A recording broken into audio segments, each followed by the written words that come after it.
I was so much in love that actually the waitress at the restaurant said to me, "Lady, you cannot leave on love. You have to eat," right in front of my lover.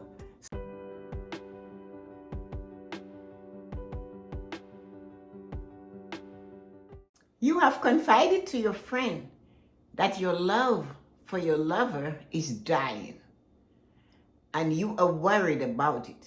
Well, I can show you what to do to revitalize that love that you had with this person. In this short video, I will take you on the journey and what you should do to bring that love fire back to you and your lover. My name is Tessa-Marie, and welcome to my YouTube channel where you will find the answers to life's true happiness and success. Subscribe to my channel so you can be notified when one of those videos on love is released. And here you are. Yes, you are concerned.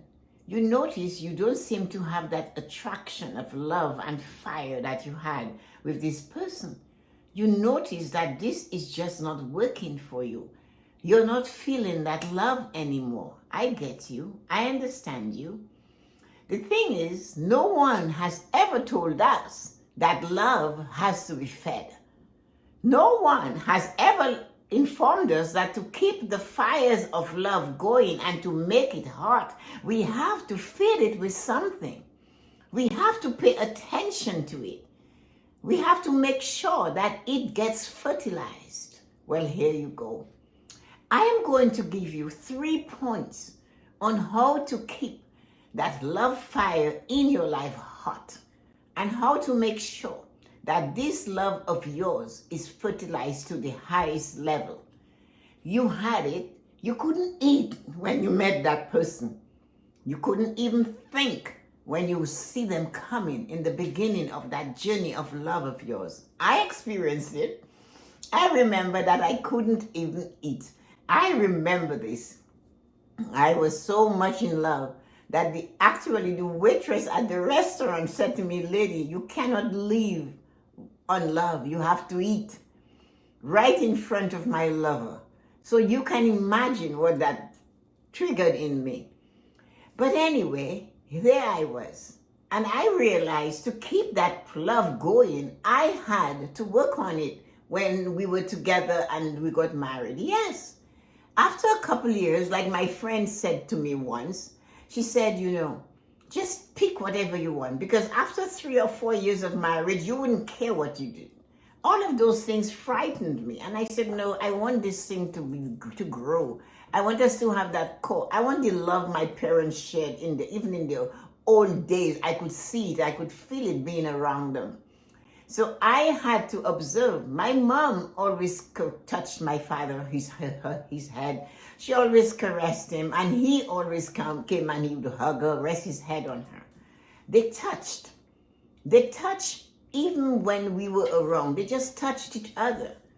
And I realized love needs that touch. It needs the comfort of touch. So I started practicing it through my husband. I would come and just put my hand around his neck and rest on him.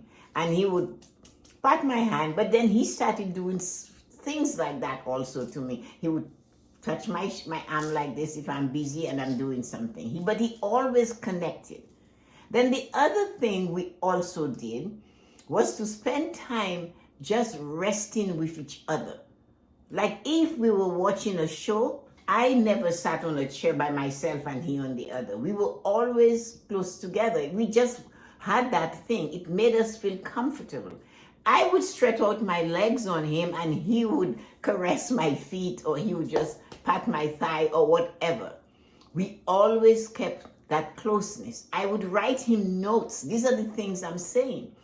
So touching is important. But leave him a note, leave her a note, and say how you feel. Write a short note and say, "This is how I feel. I want you to know how I feel."